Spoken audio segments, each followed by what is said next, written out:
Hi, everybody. Today I wanted to go into epics, epic tales, epic characters. And I think what you'll notice as I go through some of this material is a lot of it's already familiar to you from watching movies, especially if you're into those Marvel comic book movies. But we see epic structures in our tales all the time. We're also so used to seeing epic characters all the time in our films, our literature, our television shows. So a lot of this stuff I think will feel very, very familiar. So let's just dive into it today.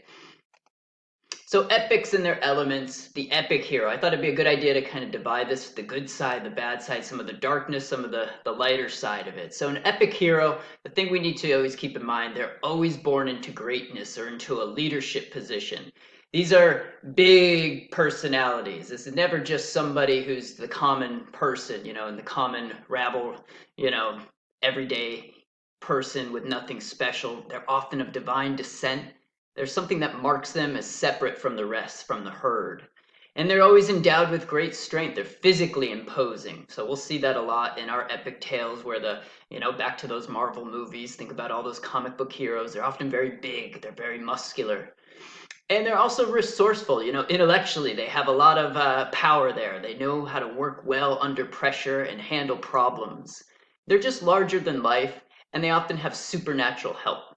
So these are just, got to make sure that we know that our epic heroes are just never just the common man. So, epic hero, the dark side. The hero's focus is often on a dangerous activity, usually a war or a battle over an evil force. Again, does this sound familiar to you, right? We see this a lot in our movies. There's always something that the epic hero is going into that is very, very dangerous.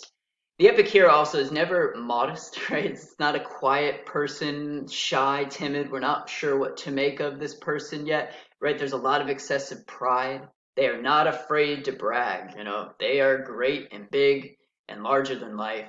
And they often want to enhance their reputation by taking on sometimes these foolish or dangerous battles. They want to leave their mark. They want to be seen as great individuals. They really want a legacy and a reputation. And I'm using the pronoun his a lot, but sometimes this is just because historically epic heroes are often males. We're beginning to see that change, I think, a lot in our new comic book movies coming out. But oftentimes the actions put himself in danger and risk the lives of others. So keep that in mind. Sometimes these epic heroes do things that leave us scratching our heads. Why would they go into this? Epics and their elements. The epic poem, this is an important thing. It's not just like a normal poem that exists on, a few lines. It's often very long. It details the adventure or the journey of an epic hero. There's a spelling error there. But here's the important thing to keep in mind. The epic poems initially were intended to be sung or recited.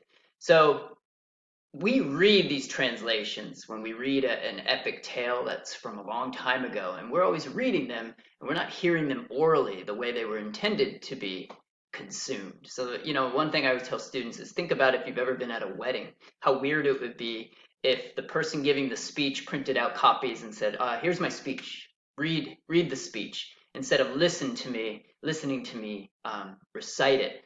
So I think that's an important thing to keep in mind is there's always a difference, right? When somebody recites something out loud, there's a lot of flair, there's a lot of drama. And that's what these epic poems were about. They're a source of entertainment.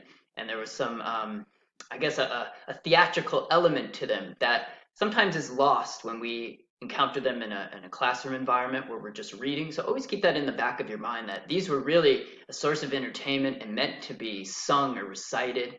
And the last characteristic here that I put, the language of an epic poem is elevated rather than everyday and conversational. It's never just that normal, boring language we hear to convey simple information. This is something it's higher than that, right? It's more important than that. It's more elevated. It's more theatrical.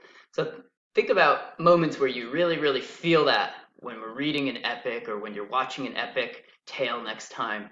How elevated everything seems compared to just our everyday lives. Some other key elements. Well, we know that the hero possesses supernatural abilities, never just strong. They're never just regular, there are a lot of just strong regular humans out there, but our epic heroes, they contain a different key ingredient. It makes them kind of larger than life. They have supernatural abilities. Again, those comic book heroes, right?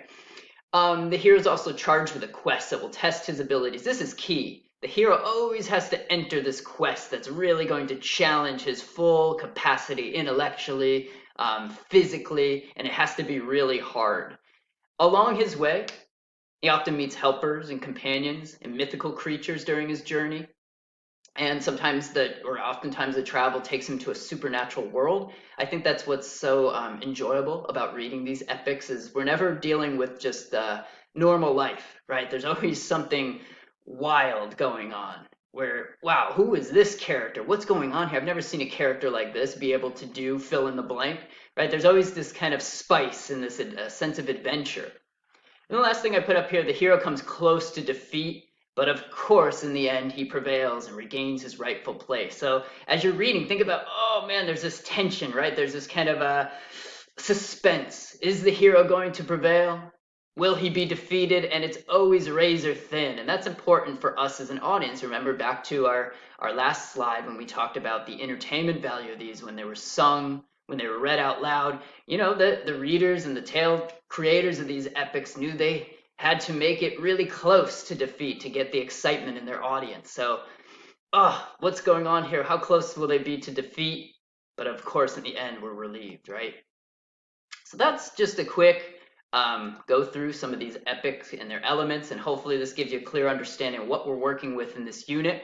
But yeah, keep this information in mind, not just with what we read, but also now out in the world. The next time you turn on Netflix and watch a movie, or pick up, start a new show, is there an epic structure to the tale? Do you feel like there's some epic character elements in the main character that we're supposed to follow? All right, everybody, enjoy this unit and feel free to reach out if you have any questions.